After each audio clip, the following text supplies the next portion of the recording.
Welcome back to Adrien the Vacation Enjoyer.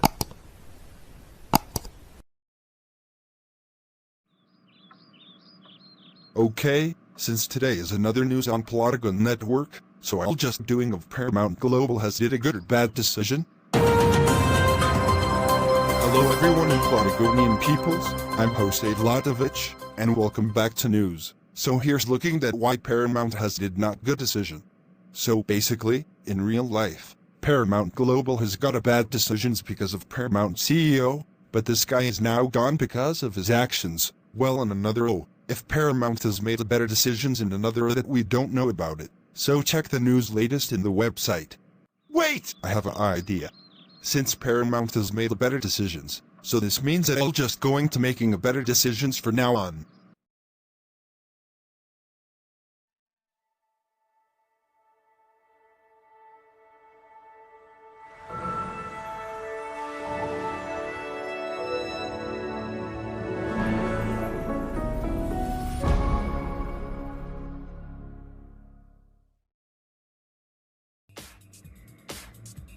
Hello everyone, and welcome to my presentation of my channel, and today I'm doing a video that I need to make. It is Paramount made a better decisions.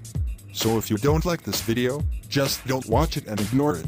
It's not hard to you. So anyway, let's get started on the video, shall we? So let's get started about changes in Paramount Global. So here is example for this changes.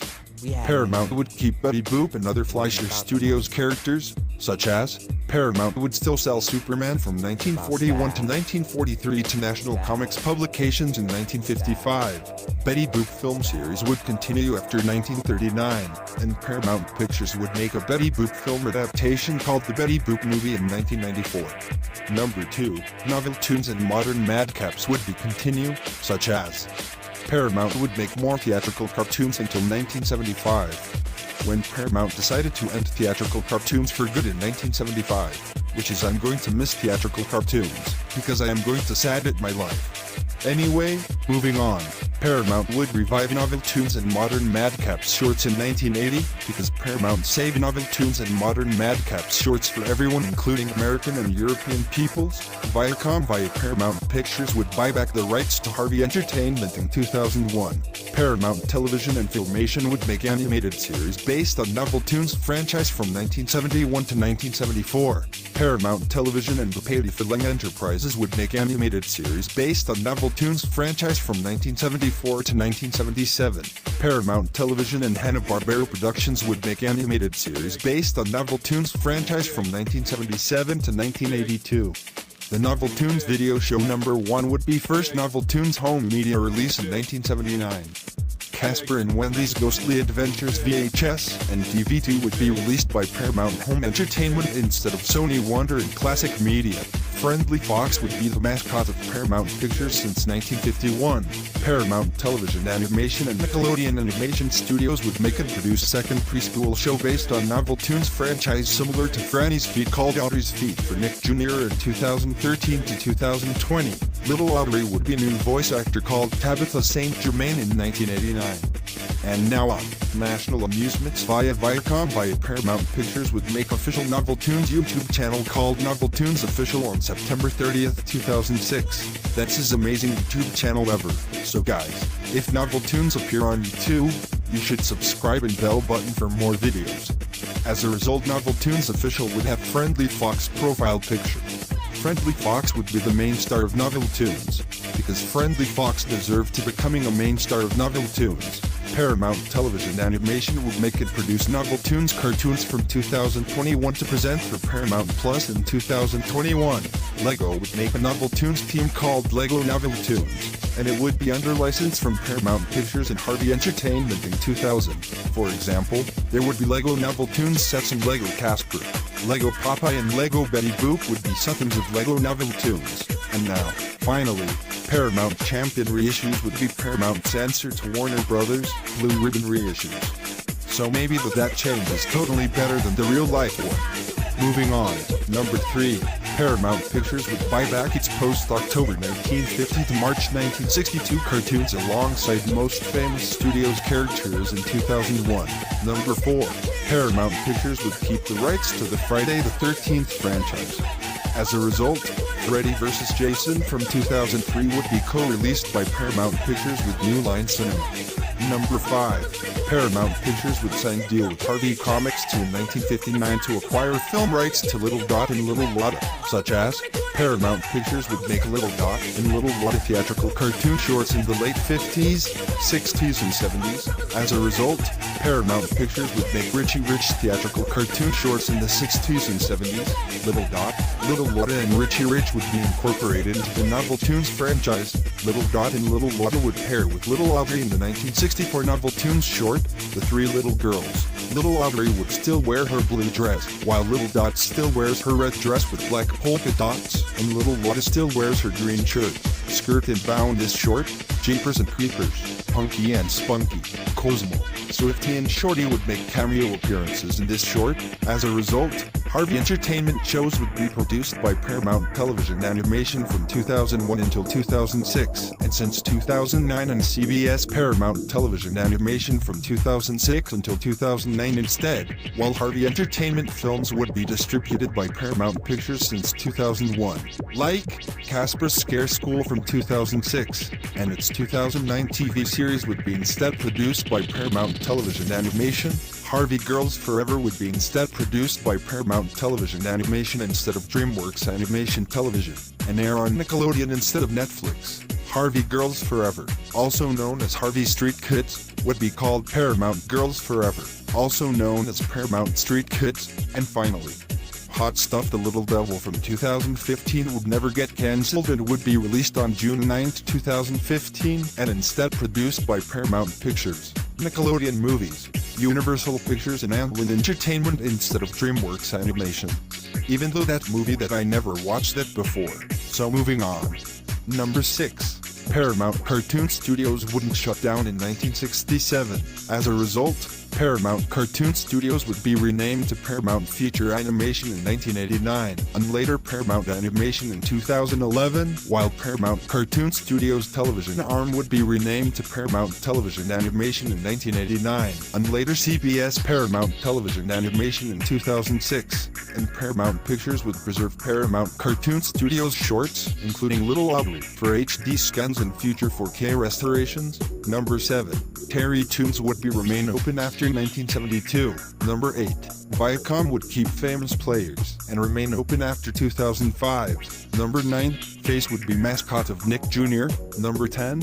Paramount Television Network would be remain open after 1956. As a result, Paramount Television Service would be renamed to Paramount Television Service in April 12, 1978, and now UPN in 1995. Audrey, Dot and Lotta from Paramount Street Kids/Girls Forever would be co-mascots of UPN since 2018. Viacom would be outbid News Corporation to acquire Chris Craft Industries in 2001. And Barry Bird and Felipe Beaver would be mascot of UPN until 2018 when they was replaced by Audrey, Dot and Lotta from Paramount Street Kids/Girls Forever as a co-mascots of UPN.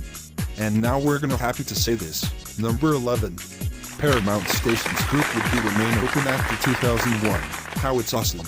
Paramount Stations Group is way better than Warner Brothers Discovery. Well, that was happening to Paramount is gonna better than before. So, let's continue on. Number 12. Paramount Pictures and Nickelodeon Movies would make the Ren and Stimpy movie without John Creek Fallacy's involvement in 1996. Number 13. Gulf and Western Industries would keep rest of the Famous Music Group assets, and instead of selling to ABC Records in 1974, Viacom would keep Famous Music instead of selling it to Sony/ATV Music Publishing in 2007, and Viacom would rename Famous Music Group and Famous Music to Paramount Music Group and Paramount Music in 2015. Number 14. Paramount Interactive would be remain open after 1994. Number 15.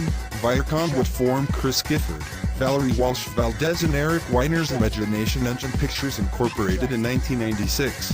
For example, Dora Marquez and Boots the Monkey would be mascot of Imagination Engine Pictures Incorporated. Number 16. Top Gun from 1986 would have its original theatrical print restored for its remastered Blu-ray and 4K Ultra HD release on May 19, 2020. As a result, the crop 2.39 one version of the 16:9 version of the 1975 to 1986 Paramount Pictures logo would be restored at the beginning and end of the film, and Viacom via Paramount Pictures would place the current 2013 IMAX 3D re-release print of Top Gun from 1986 into the Paramount Pictures vaults in 2020. And by way, Top Gun deserved to be a popular.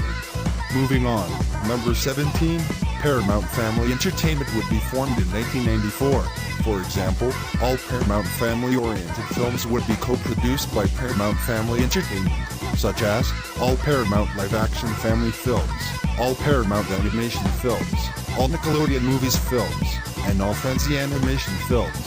Number 18, Paramount would put the Paramount Cartoon Studios shorts, including Little Ogre, on Paramount Plus, Pluto TV, and Home Media. Number 19, Disney would have never acquired Jumbo Pictures, and the rights for Doug as Nickelodeon keeps their ownership, resulting in the last 3 seasons not happening. For example, Viacom would instead acquire Jumbo Pictures in 1996. As a result, Jumbo Pictures would remain open after 2000 and renamed to Cartoon Pizza in 2001. Despite this, Jumbo Pictures would still co-produce 101 Dalmatians, the series in PB&J Otter, and provide pre-production services for 13 episodes of Sabrina, the animated series. Doug, Patty, Skeeter, and Porkchop would have appeared in Jimmy Neutron's Nicktoon Blast. The show was renewed for a 5th season, and Doug's first movie would be a grand series finale of Doug, and released in December 4th, 1995 instead of March 26, 1999. Wow! It happened. Grand series finale of Doug is finally here. But sadly, at the final scene of Doug, I might be missed for now on, but I still miss Doug for making his good show. But moving on. And now, number 20, Viacom would keep Blockbuster Video after 2004. Number 21, Paramount would co-own the rights to Indiana Jones with Fox. Number 22, Airplane 3 would never get cancelled. And now for number 23, I think that I'll angry at this guy at the moment, but I was a member of that. So here is a number 23. Like I said before, number 23, everyone already knew about John Kricfalusi as a pedophile, and fired him before 1999. For example, he is now arrested, locked up in jail, and behind the bars permanently from ever making more cartoons. This would lead to permanent closure of Spunko, He Hard the Atomic Pig, Gary the Rat, Stripperella, this just in. Boo Boo Runs Wild, A Day in the Life of Ranger Smith, The Ripping Friends, Father and Sunday, The Best Son, Boo Boo and the Man, What People Owners Are For, Rice Patooties, A Georgia Liquor Christmas, Outbreak, Yoke No Miracle, Yoke No Miracle Second Act, Cans Without Labels. Go! Go! Hyper Grind, Weekend Pussy Hunt, Space Fisherman, and the Thanks logo sequence for Tenacious D and the Pick of Destiny would never exist. He will stop animating music videos and commercials after I Miss You by Bjork and his animated Old Navy commercials, and now, he would never be involved in The X's. The bowling alley guy was instead voiced by Tom Kenny, Class of 3000, being replaced by Chris Riccardi and Lynn Naylor as guest art directors. The Simpsons, being replaced by Vincent Waller as guest animator for Bart Stops to Smell the Roosevelts and Treehouse of Horror XXVI, and the Eric Andre New Year's Eve Spooktacular, C.H. Greenblatt will replace him. Well, that good news is, Ren and Stimpy, adult party cartoon would still exist, but it was heavily altered due to being retooled into a family-oriented show produced by Nickelodeon Animation Studios for Nickelodeon instead of Spunko for Spike, titled The New Ren and Stimpy Show, solely created by Chris Riccardi, Lynn Naylor and Bob Camp, and John Kricfalusi will have no involvement. For example, Mike Kozlea will be the character designer of the revival, and the series would stay on Nickelodeon for its entire run. It runs from June 26, 2003 to November 12, 2008. The show is rated TV PG for some dark and bizarre humor and some adult innuendo. For example, according to the show's crew, they wanted the show to still feature Is Out while still suitable for Nickelodeon, and also stated that they wanted to keep up the spirit of the original series, while also trying to introduce younger fans to Ren and Stimpy. The disturbing and cruel moments, gratuitous over-the-top violence, and all bad humor were heavily toned down. However, the show will still use bizarre humor often like its predecessor, because it wouldn't be a Ren and Stimpy show without it. Yet it doesn't over-focus on it, making the viewers fundamentally grossed out. When Ren beats up Stimpy when Stimpy did something stupid because, for one thing, it's hilarious, and it never went over the top or overly mean-spirited and harsh. Billy West would reprise his role as Stimpy. Mr. Horse and Sven Wallren would have been voiced by Carlos Alesvaki in his Taco Bell impression instead. Ren wouldn't be a monstrous, unpleasant, and psychopathic Mara. For example, he is designed to be less of John Crick Fallacy's author avatar as the developers toned down his jerk and sociopath traits in order to make him more sympathetic at times. He would care deeply for Stimpy. Although still dumb, ditzy and happy-go-lucky, Stimpy wouldn't be a stereotypical gay character. He would have his limits, and wouldn't be too annoying. Ren Seeks Help and Stimpy's Pregnant would never exist because these episodes are not good in my opinion. The overusage of stock sound effects and the animation errors will be removed. The recurring characters from the original show such as Mr. Announcer Salesman, Mighty Mutt Skipper, Sven Hoke, and Powdered Toast Man return in this series. Nickelodeon ordered to remove all references and mentions to him on the series to avoid potential judicial problems. For example, Nickelodeon and the crew also ordered journalists and critics to avoid mentioning his name when talking about the show due to his acts still bringing some drama to the ones who were victims of his abuse. However, Jory Flicker is often used to symbolize the abuses done by its creator towards its staff during its original run. Thank you, everyone who's listening to my speaking. I hope you'll like it. So moving on. Number 24, Rugrats Go Wild would serve as a series finale of Rugrats, In Toon Twister 3D, and Nickelodeon Kart Racers 2 and 3. Candy Milo would reprise her role as Chucky from Royal Ransom, in Nicktoons Basketball and Freeze Frame Frenzy, Avid of Ren and Stimpy, Herman and Catnip, Little Aubrey, Casper the Friendly Ghost and Baby Huey as playable characters, and all other the new Ren and Stimpy Show and Harley Toons characters. These season 6 episodes would first premiere on The Magic Baby / Till We Meet Again in April 3rd, 1999. All's Well That Pretends Well / Big Babies in April 24th, 1999. Incredible Shrinking Babies / Miss Manners in June 11th, 1999. A Dose of Dill / Famous Babies in June 25th, 1999. Discover America in June 30th, 1999 and Acorn Nuts and DMP Butts in March 8th to 10th, 2000. However, the show would have reruns on the main channel until 2008. Here is a number 25. So here we go! Here's the changes for all grown up. Remove the stereotypical and gross out humor. Susie Sings the Blues. Bad Kimmy and Teenage Tycoons wouldn't exist, instead different episodes. Susie and her family weren't whitewashed, sporting a more notably lighter skin tone. Most episodes revolved around the characters screwing up just to learn a lesson and then forgetting that lesson in the next episode wouldn't happen. Don't make the Susie, Chucky and Harold and the characters can be unlikable at times. Don't flatterize the characters and improve the writing. Yep, it would not happen or not. So moving on. Number 26. Classic Media would never acquire Harvey Entertainment in 2001. Number 27. Viacom would acquire MP Game Studio in 2009. For example, MP Game Studio would remain open after 2011. Number 28. DNA Productions would stay open after 2006 and wouldn't be involved with the Ant Bully. Number 29. Marvel Entertainment wouldn't be acquired by Disney, being acquired instead by Viacom on December 31st, 2009. However, Universal would still own the film rights to Hulk, while Fox still owns the film rights to X-Men, Fantastic Four, Daredevil and Deadpool. Sony still owns the film rights to Spider-Man. New Line Cinema still owns the film rights to Blade, and Artisan still owns film rights to The Punisher and Black Widow. For example, 20th Century Fox and Coralco Pictures would revert film rights to Spider-Man to Marvel Entertainment Group. However, James Cameron's Spider-Man from 1992 would be retained by 20th Century Fox and Coralco Pictures in 1992. New Line Cinema would revert film rights to Iron Man to Marvel Entertainment. However, Nick Cassavetes' Iron Man from 2006 would be retained by New Line Cinema in 2006. Deadpool and Wolverine from 2024 would be produced and distributed by 20th Century Fox. Marvel Entertainment and the Donner's Company as a X-Men film instead of Buena Vista Pictures distribution under Marvel Studios as a Marvel Cinematic Universe film. James Cameron's Spider-Man wouldn't get cancelled and released by 20th Century Fox and Coralco Pictures in 1992. Gary Ross' Venom wouldn't get cancelled and released by Sony Pictures, releasing under Columbia Pictures in 2012. David Hayter's Black Widow wouldn't get cancelled and released by Artisan Entertainment on June 8, 2006. Nick Cassavetes' Iron Man wouldn't get cancelled and released by New Line Cinema on July 1, 2006. Daredevil 2 wouldn't get cancelled and released on March 28, 2008. For example, Katie from Lacey would have a cameo appearance as toys and plushies from the Lacey merchandise in the toy store in the film.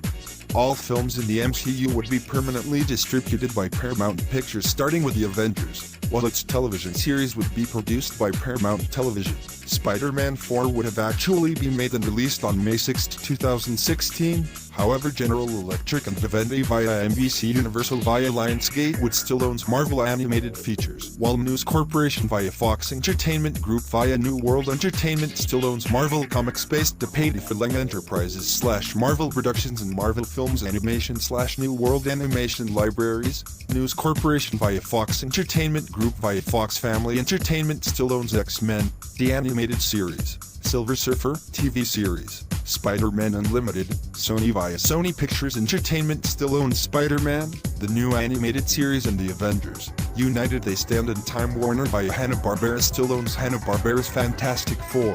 For example, Silver Surfer 1998, Spider-Man Unlimited, and the Avengers. United they stand would get second and final seasons in order to have proper series finals. Kevin Feige would still be in charge of Marvel Studios, but he'd have more creative freedom rather than being imposed by Disney to keep it safe for younger audiences, allowing them to explore more unique and dark storylines. Fantastic Four, Captain Marvel, and Dark Phoenix would be rewritten in order to have a better storyline and avoid their negative reception. For example, Johnny Storm / Human Torch would be recasted, especially since Michael B. Jordan went to play Eric Killmonger on Black Panther. The Thor films would be heavily altered. Scarlet Witch is first introduced in X-Men, Days of Future Past in order to connect TBD. Nebula's design would be altered to look more similar to the original comics, while still keep Karen for the role. Ragnarok's plot will now exclusively deal with Ragnarok since Planet Hulk is turned into a Hulk film. Agents of S.H.I.E.L.D., Agent Carter, and the CBS All Access, now Paramount Plus, MCU shows would be more connected to the MCU. For example, considering Crackle isn't available worldwide, its shows would air in most territories on Sony's linear channels, where available such as Sony Channel and Action. Olivia Munn would still play Silic, but she'll appear in Excalibur instead of X-Men, Apocalypse. The films would be split into the following genres: Venom, dark comedy, Morbius, supernatural horror, The Avengers, full-fledged action movies. For example, Captain America, I Don't Know, Iron Man, TBD, Hulk, TBD, Thor, stoner comedy, Captain Marvel, sci-fi war film, Ant-Man, action comedy, Doctor Strange, PG-13 horror, and Black Panther, African-American action film. Guardians of the Galaxy, 1980s like-action sci-fi comedy, and Moon Knight, psychological thriller. These are all new characters and major recastings in the films and TV they appear in. Edward Norton would be kept as Bruce Banner for the entirety of the MCU. Ben Mendelsohn, despite still playing a Skrull in Captain Marvel, plays Kale Singleton the Super Skrull instead of Talos. Big Hero 6, since it was based on a Marvel comic book series, would be produced by Paramount Animation and Marvel Animation instead of Walt Disney Animation Studios. Video games based on Marvel properties would be published by Paramount Digital Entertainment. The only exception are Lego games, being licensed to Warner Brothers Interactive Entertainment, making them available to PC and Mac, as well as the Xbox, Sega, and Nintendo platforms. Marvel's Avengers from 2020 would be co-published by Paramount Digital Entertainment. Rights based on Marvel properties would still be licensed to Universal for its theme parks. The Spectacular Spider-Man and the Avengers, Earth's Mightiest Heroes, would get 2 additional seasons. Chadwick Boseman would never died in 2020. T'Challa / Black Panther would never died and still appears in Black Panther, Wakanda Forever. Other Skrull would never be as Rhodey in Secret Invasion. Tony Stark / Iron Man would never died in the MCU. As a result, Iron Man 4 would be released in 2024. Wow! That was the best decisions for Marvel. I'm so glad to hear it. Number 30. Barry Bird would be Paramount's competitor to Universal's Woody Woodpecker and Warner Brothers' Daffy Duck. Number 31. Cuffed would be debuted in 1937. For example, Cuffed and Mugman would be created and produced by Max Fleischer. Number 32. Paramount Parks would be remain after 2006. For example, Paramount's King Island wouldn't rename to King's Island.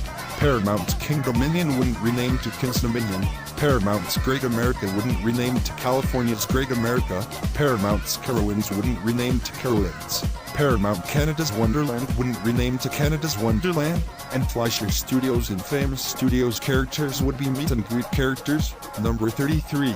Lazy Dog Entertainment would have been acquired by Viacom International Incorporated in 2011 instead of Turner Broadcasting System, with Lazy Dog being put under the Nickelodeon banner, resulting in the show still airing on Nick Jr. That'll mean the ownership of the franchise changing from Viacom to Comcast would be abandoned. Number 34. Fox Paramount Home Entertainment joint venture would remain open after 2020 in Nordic territories. Number 35. In late 2005, as a wake of a stagnating stock price and the rivalry between CBS head Les Moonves and MTV Networks head Tom Freston, Viacom agreed to split into two new companies, CBS Corporation and the new Viacom. These two companies would later remerge in 2019 to form Viacom, now Paramount Global. But for this however, Viacom would never split at all. Number 36. Viacom opted to sack Tom Freston from his position, appealing to a better environment between Moonves and Freston's successor Philippe Domin. Number 37. The 2006 Viacom logo would still be adopted. Number 37. DreamWorks Pictures is still acquired by Viacom in 2006 and spun off in 2008. For example, DreamWorks Pictures would enter its distribution deal with Paramount from 2008 until 2012. Well, in my opinion on DreamWorks Pictures, it's way better than in real life itself. So moving on. Number 38. Due to being kept under Viacom's ownership and not being sold to Dish Network, Blockbuster still exists as a chain, and there are still physical locations and franchises being opened. For example, Toys R Us would never go bankrupt either, still operating in order to make the kids happy. Game Rush is still around as well, both as a section within Blockbuster and as standalone stores, and Blockbuster Express vending machines still exist. Number 39. CBS All Access, later Paramount Plus, would also include content from Paramount, Republic, Miramax, Dimension, CBS, MTV, VH1, Nickelodeon, Marvel Comics, Harvey Comics, Games Animation, Terry Toons, Star Trek, Comedy Central, TV Land, Bet, CMT, Logo, Pop and Smithsonian, and now for number 40. Viacom would currently consist of 9 divisions and subsidiaries. First to all, divisions, such as Paramount Pictures, CBS Entertainment Group, Outfront Media, still known as Viacom Outdoor, Infinity Broadcasting Corporation, Famous Players, Paramount Parks, Viacom Domestic Media Networks, Viacom Streaming and Viacom Global Distribution, and for subsidiaries, such as Blockbuster, never spun off in 2004, Harmonix, Madison Square Garden, Relatorma, SST Media, Simon & Schuster, Vidcon, Knet and Westinghouse Electrical Company after Viacom acquired Westinghouse Electric Company in 2006 and merged the company with the Westinghouse Licensing Corporation. So I'm so happy that Viacom having the 9 divisions and subsidiaries for this life and making a best ending in the whole life. So moving on, number 41. Paramount Famous Productions would remain open after 2011. Number 42. In 2016, MTV Hits is now known as CBS Hits. Number 43. Famous Music, which would still operate. CBS Building, CBS Operations Incorporated, CBS Outdoor, CBS Radio, CBS Studio Center, CBS Television City, and the 30% stake of Rainbow Spa would stay under Viacom's ownership. Number 44. Viacom would still brand into Viacom and Paramount Global. They wouldn't be overprotective of their intellectual properties, meaning that Viacom versus YouTube would never happen. They wouldn't take down any fan-made creations, and Nickelodeon wouldn't use any fan art or any Pooh's Adventures fan-edit poster. Number 45. Even since the failure of the Curbside pilot, they would put the Terry Toons library on Paramount Plus, Pluto TV, and Home Media. Number 46. Terry Toons. Charlie Horse and Nicktoons would be incorporated into the Novel Tunes franchise. Number 47. Star Trek Prodigy wouldn't remove the Nickelodeon and Paramount Plus. Number 48. National Amusements via Viacom via Nickelodeon would acquire Mirage Comics in 2009. Number 49. National Amusements via Viacom via Nickelodeon would acquire Mirage Comics in 2009. And now, number 50. South Park would have changes. Don't flatterize the characters, and South Park Imagination would actually be a movie. For example, Friendly Fox, Little Ugly, Buzzy the Crow, Baby Huey, Herman the Mouse and Kevin the Cat from Novel Tunes, Woody Woodpecker, Splinter and Nuthead from Woody Woodpecker and Lacey, KD, Cherry Blossom, Paige, Nicole, Fauna, Ashley, Harper, Aldrin, Go Off Ball, Go Off Ball, Zippy and Zoomer from Lacey would be on the characters of The Good Side, and Buzz Buzzard from Woody Woodpecker and Lucy and Katina from Lacey would be on the characters of The Evil Side. Number 51. The dreadful SpongeBob SquarePants seasons would have more creative visions and make the events of the movie canon rather than setting it as a series finale. For example, Mindy and King Neptune become recurring characters, SpongeBob's voice remains low-pitched, Jerk-ass Patrick doesn't happen, Squidward torture porn is heavily toned down, being only resorted to when he deserves it, Mermaid Man, Barnacle Boy, King Neptune, Princess Mindy and Grandma SquarePants were all forced to be recast due to varying reasons. According to Vincent Waller, the crew justified the recast of Mermaid Man and Barnacle Boy due to them wanting to continue stories with them despite the actors not being around, Mindy due to Scarlett Johansson being expensive, Mermaid Man due to Ernest Borgnine's passing in 2012, Barnacle Boy due to Tim Conway's retirement in 2016 and consequent passing in 2018, King Neptune due to the sexual harassment scandals involving Jeffrey Tambor that arose in 2017, and Grandma SquarePants due to Marion Ross' retirement in 2021. All of the Flanderization to the show's many characters wouldn't happen. Steven Hillenburg would have accepted spin-offs as long they added to the lore rather than just being merchandise-driven, especially considering Nickelodeon executives' well-known greed. So far, they are a Tweak Camp Coral, Apache the Pirate Show, a Mermaid Man and Barnacle Boy show and a Crabs and Plankton miniseries. Steven Hillenburg would never die in 2018. In the live-action scenes of the second movie, the animated characters are traditionally animated rather than Burger Beard and Bubbles later started regularly appearing in the series a bit after the movie was released. The song Thank Gosh It's Monday and a deleted scene where Burger Beard explains his origins to the seagulls would have made it into the final film. When Sandy is her superhero ego, the rodent, her design will be a lot more cartoony and identical to Hillenburg's artwork. The third movie was heavily tweaked, especially since it rehashed both an older episode done better in the first movie, aside from being a poorly disguised pilot for Camp Coral, as it takes a new plot and makes it fully traditional.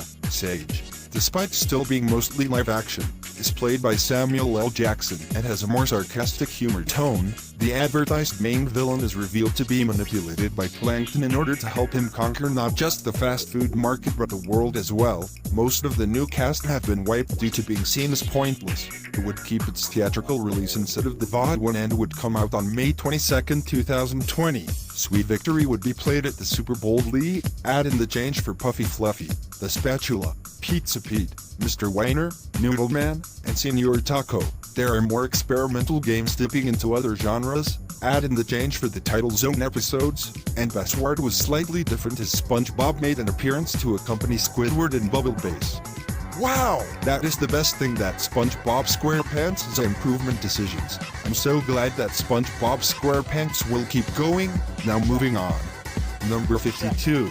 The Fairly Odd Parents episodes Timmy the Barbarian and No Substitute for Crazy would both first premiere on October 7, 2006 as the theatrical film was produced as a series finale and released on February 23, 2007 with the plot being the same as Channel Chasers, but in an alternative cut version for 1 hour and 25 minutes.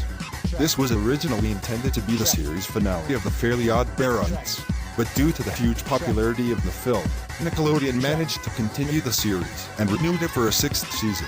John Debney will serve as composer of the music for the film. Number 53. Season 6 to 8 of The Fairly Odd Parents was heavily altered, such as Tootie would be appear in season 8. Wanda would be half pregnant instead of Cosmo in Fairly Odd Baby. As a result, seasons 9-10 featuring Sparky and Chloe, the live-action films except for a Fairly Odd Movie, Grow Up, Timmy Turner, The Fairly Odd Phantom, and The Fairly Odd Parents. Fairly Odder would not exist, and however Fairly Odd Movie, Grow Up, Timmy Turner would still exist at what would be 2012 theatrical animated film sequel to 2007 film as a series finale. Number 54. As a result, Tough Puppy would first premiere on May 1st, 2009 and end on November 29, 2014. A few episodes of Tough Puppy are heavily altered, telling better stories. Steve Martell would be on board for the series, and Bad Dog and Leather Teddy, two of Snaptrap's henchmen who appeared in the show's first few episodes, would remain in the show. Number 55. And now for Bunsen as a Beast changes. So here is this. Have the show be traditionally animated instead of using Flash. Improve the art style and character designs. Don't make the characters stereotypical and annoying. Give Bunsen and Amanda better voices. Give the show some quiet moments and make it not noisy. Give the episodes better writing. Give the show a better theme song. Make the soundtrack more original and not copied from the Fairly Odd Parents. Give the show better jokes that don't consist of mostly gross-out humor. Don't make the show seem of a foster's home for imaginary friends ripoff. And get rid of the excessive use of stereotypes. And now for number 56. It's time to change the Rock, Paper, Scissors. It debuts on August 4th, 2023 instead of February 12th, 2024. The animation is even smoother, more celebrity voice actors, and give it a feature-length movie. Number 57. The third season of Danny Phantom would be different as Nickelodeon didn't fire many of the original writers from the first two seasons, including Steve Martell as he is still on board. With a total of 20 episodes, the fourth and final season would have been produced, and the show would end with the final battle between Danny and Dark Danny. Number 58. Invader Zim wouldn't have been cancelled, since the show would get 3 additional seasons, and it would have never moved to the Nicktoons network, which is awesome. Number 59. The third season of My Life as a Teenage Robot would air in the US, running from November 18th, 2005 to June 16th, 2006. The series would end with the fourth season, running from August 11th, 2006 to March 2nd, 2007. I'll miss Jenny Wakeman, because she is a fantastic hero ever mad, so moving on. Number 60. The revival series of Winx Club gets tweaked to tell new premises, being traditionally animated instead of focusing on the further adventures of the 7 magical fairies as they gained a brand new ability to choose between fairy forms. For example, World of Winx and Fate. The Winx Saga don't exist. Number 61. Kathleen Hurls and Harrison Chad would still voice Dora and Boots respectively. The Legend of the Big Red Chicken, Dr. Dora and the original, whose birthday is it with Swiper the Fox would actually have their home media releases. Add the fact about the Backpack and Fiesta Trio character finds. Diego would actually appear in Rescue since Baby Jaguar is in it, in the O version of What Happens Next? Hurry, which would instead appear in a SpongeBob SquarePants episode, would be replaced with the original travel song. The Big Bad Wolf would appear again in the second travel song rather than Swiper. The Explorer Stars wouldn't appear. Swiper would try to swipe the golden eggs instead of Red Riding Hood's basket of treats. Boots' character Find would play at the end credits of this episode, and the cloud would not block the rainbow. That's all for What Happens Next. Now moving on to next O version of ABC Animals. So here's changes. The Explorer Stars would appear in this episode. Gusty, a star who only appeared in What Happens Next, would instead appear in this episode, and Gusty's minigun would play in the end credits of this episode. Also, the cloud that blocks the rainbow would block Fuzzy Zipper. That more like improvement of Dora the Explorer than bad one. So moving on. In the O version of Super Spice 2, the Swiping Machine, the Fiesta Trio would play their extended fanfare at Tico's birthday party instead of at the underground river. Freddy the Fruit Bat Saves Halloween. Egyptian Camel Adventure, A New Flamingo Mommy and the Bobo's Mother's Day, would air in 2008 from June 24th to 27, while The Great Polar Bear Rescue would have premiered on August 12th, 2008. Dora and the Lost City of Gold would be produced by Paramount Animation as a traditionally animated film instead of Paramount Players. Walden Media and MRC as a live-action film, meaning that the hallucination scene would not be in it. The toilet humor would be heavily toned down, although the film would still be rated PG. Some of the characters from the original TV series, like the Zula Train and Senor Tucane, would appear in the film. Mark Weiner would reprise his role as Swiper instead of Benicio del Toro, while he still plays as Map, Boots, Backpack, and Map would talk more often. Diego would have the same hairstyle he had in the original show in its spin-off Go, Diego, Go! And Jake T. Austin would have reprised his role as the teenage Diego instead of Jeff Wahlberg. Due to that, the two-named live-action series for Paramount Plus would be animated and produced for Nickelodeon instead, with the art style being identical to the 2019 feature film. While the 2024 G reboot never happened, and Dora and the Fantastical Creatures would be replaced by a new short film, Rocco Rama in Meso Trouble, which would coincide with the 30th anniversary of Rocco's modern life, with the voice casts from the series reprising their roles. Gosh damn it, I want to be attired a lot, so until I'm making more better talking, so moving on. Number 62, the last 10 season 2 episodes of Blues Room, Blues Farm Playdate to Music Stars, would be produced and premiered from November 2005 to January 2006 before Meet Blues Baby Brother would get some changes. It would be a theatrical feature film, not a TV special, and its runtime would be extended to 1 hour and 25 minutes to include more scenes. The film would have had a villain named Miss Villain, played by Chita Rivera, and there would be a mail time segment at the end of the movie, and in the video letter, celebrities would thank Blue and Joe for going to Puppyville and bringing their baby brother back home. Oh, and by way, number 63, if that wasn't enough, Blue's Big City Adventure would also get some changes. At the same time it streams on Paramount Plus. The film would also be a theatrical release as well, so that parents can take their kids to the cinema for the very first time. It would be released under Paramount Players. And just like Meet Blue's Baby Brother, its runtime would be extended to 1 hour and 40 minutes to include a few more scenes. There would be 3 new characters named Romeo, the villain played by Mandy Patinkin, Izzy, played by Isabella Merced, and Jeffy, played by Jeff Wahlberg. There would also be a few new songs named Romeo in Action, and Stop It Right There, Josh and Blue, performed by Romeo, as well as Sing, performed by Izzy, Jeffy and Josh. All of these songs would still be written by Alex Giringas, and the movie would instead be filmed in the taller 1.85:1 aspect ratio, but the scenes involving Romeo would now be filmed in the anamorphic 2.39:1 aspect ratio. This would make it the second film based on the Nick Jr. series to have the latter aspect ratio after Paw Patrol, the movie, and also, this old version of Blue's Big City Adventure would have a $25 million budget, and would gross $100 million worldwide. Number 64, wipe Sanjay and Craig, Breadwinners, and Pig Goat Banana Cricket from existence. Have them produced by Disney Television Animation instead. All of them get cancelled when Big City Greens debuts on the Disney Channel. Number 64, Nickelodeon would pick up Yaki and Yummy alongside Fanboy and Chum Chum. However, Adventure Time would still be greenlit by Cartoon Network instead. And for now on, moving to number 65, here is the changes of Fanboy and Chum Chum. Remove all underwear jokes and inappropriate toilet humor. Don't make Kyle of a punching bag. Speaking of Kyle, why don't we give him his own spin-off? It could be called Kyle's Lessons of Magic. Give the show a different plot, where the boys appear like regular kids solving problems in the world, while still doing their duties as normal kids.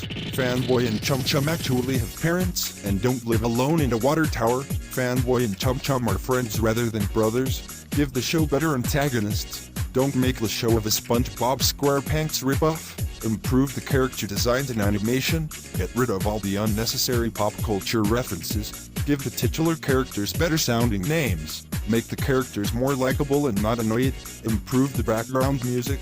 Improve the voice acting so that it's not so annoying and doesn't consist of mostly ear-piercing screams or squeals. Give the show a better theme song that's not extremely ear-piercing and doesn't consist of mostly ba-babas.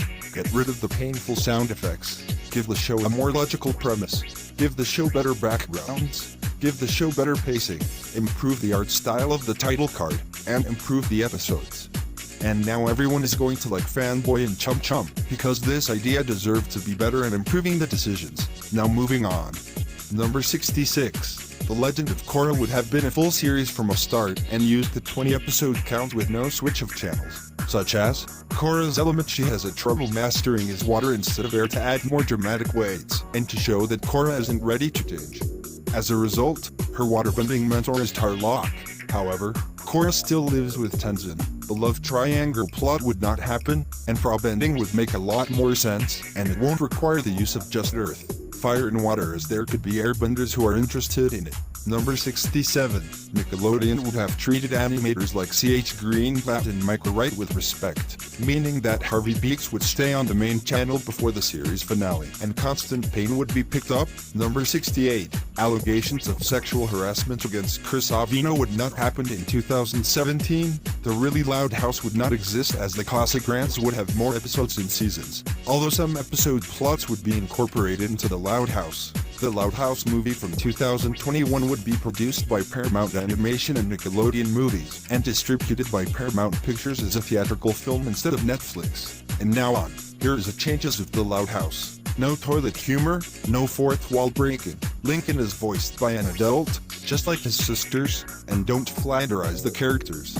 Even thought that I still like The Loud House, but not these episodes for nightmares. So moving on. Number 69. Bubble Guppies would end up after the 4th season as originally planned because of how much we missed the variety show format of the first 4 seasons.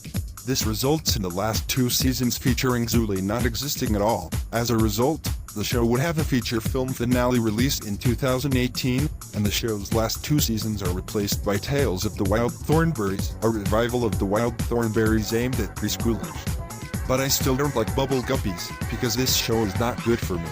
But if you guys like this show, that's totally fine with my opinion. So moving on. Number 70. Glitch Text would air on Nickelodeon rather than Netflix, and it would have been a full series from a start and used the 20 episode count. Number 71.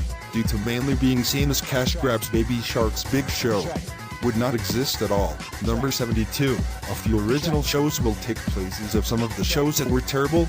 Number 73. Nicktoons would be reformatted into a classic Nickelodeon programming channel, meaning Nick Rewind wouldn't likely exist at all. Number 74.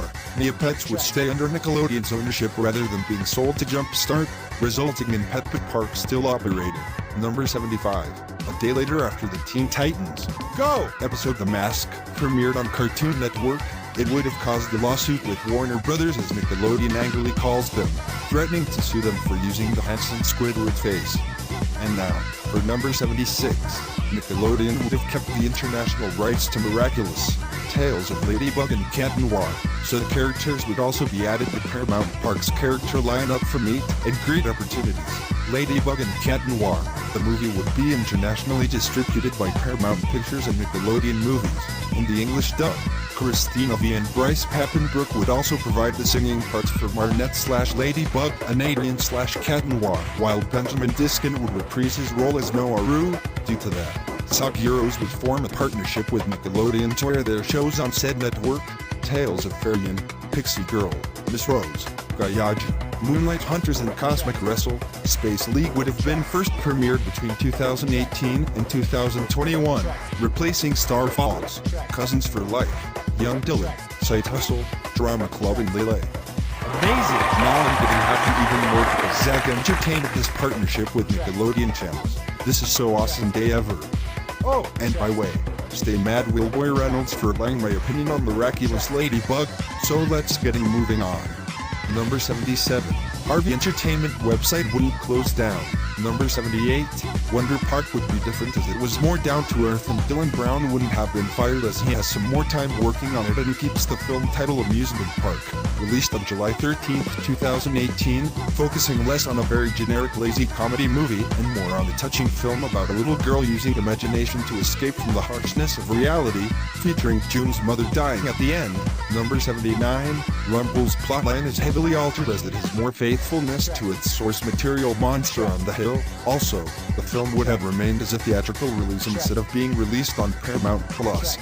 The same goes for Under the Boardwalk, which would have kept its original 2022 release date, and The Tiger's Apprentice, number 80, Viacom, including Nickelodeon, would have gone against NFTS due to being harmful to the environment. Number 81, Little Audrey would reappear and wear her winter outfit in Paramount Plus commercials since 2021. Number 82, Rango would actually get a sequel called Rango 2. It would be released on March 20th, 2017. Number 83, Monkey Quest wouldn't shut down. Paramount Animation and Nickelodeon Movies would make Monkey Quest film adaptation in 2013. Number 84. Super Brawl series would have changes. Super Brawl 2, like Optimus Prime, Bumblebee, Megatron, and Starscream from Transformers. Animated, Leonardo, Donatello, Raphael, Michelangelo, and Shredder from Teenage Mutant Ninja Turtles from 2003. Casper from Casper's Scare School, Zim from Invader Zim, El Tiger from El Tiger, The Adventures of Manny Rivera, Tak from Tak and the Power of Juju, Jenny Wakeman from My Life as a Teenage Robot, and Agent Zero from The Modifiers would be adding, and now Super Brawl 3, Good vs. Evil. It would be developed by RP Games Studio. It would be Super Brawl 1 and 2 style. Optimus Prime and Megatron from Transformers Prime, Twilight Sparkle and Queen Chrysalis from My Little Pony, Friendship of Magic would be adding, and Gold Ranger and Xandred from Power Rangers would be replaced by Rango and Rattlesnake Jack from Rango. And now Super Brawl series looks better than HTML5. Moving on, I guess? Number 85. After the shutdown of Nick Mom, Nick Jr. would be gradually reformatted into a classic Nick Jr./Noggin programming channel to compete with the Noggin app, which launched in 2015. Nick Jr. would keep all of its older shows for reruns. They would never be obsessed with toyetic preschool shows, mainly focusing on original ideas, and their old programming would air on weekdays, while on weekends, the channel's schedule would be the same in real life. Peppa Pig would end up after the 4th season. The same goes for Paw Patrol after the 7th, with Paw Patrol, the movie serving as the series finale. In this film, Katie and Alex would have larger roles, officially joining the members of the Paw Patrol. Collie and Mr. Porter would appear as well, in Ultimate Rescue. Pup Save the opening ceremonies in Ultimate Rescue. Pup Save the Adventure Bay games would have first aired in the US on March 27, 2020 rather than July 23, 2021. Ollie's Pack, Rocket Monkeys, Cuckoo Harajuka, Rainbow Rangers, Little Charmers, Ryan's Mystery Playdate, and Deer Squadron instead aired on Discovery Family, while Rainbow Butterfly Unicorn Kitty aired on Fox Kids in the United States. Alright everyone, we're almost finishing the changes. For now, moving on. Number 86. Both Nickelodeon and its parent company, Paramount, wouldn't rely too much on their streaming service, Paramount Plus. They would still air classic Nickelodeon shows on Pluto TV, and Paramount would never decide not to renew its contract with Hulu to stream Nickelodeon content. Number 87. The Nickelodeon All-Star Brawl and Nickelodeon Kart Racers series would be published by THQ instead of Gamamil Entertainment. As a result, the All-Star Brawl and Kart Racers series would have larger rosters, also having characters from Nickelodeon movies. Number 88. Nick.com wouldn't get shut down in 2018. And finally, last but not least, even after their runs, many older Nicktoon shows would have had merchandise, and that's all for today. Now not doing of any working of all of bonus progress because I am so busy right now. So this is me. Peace out, and I have a good day.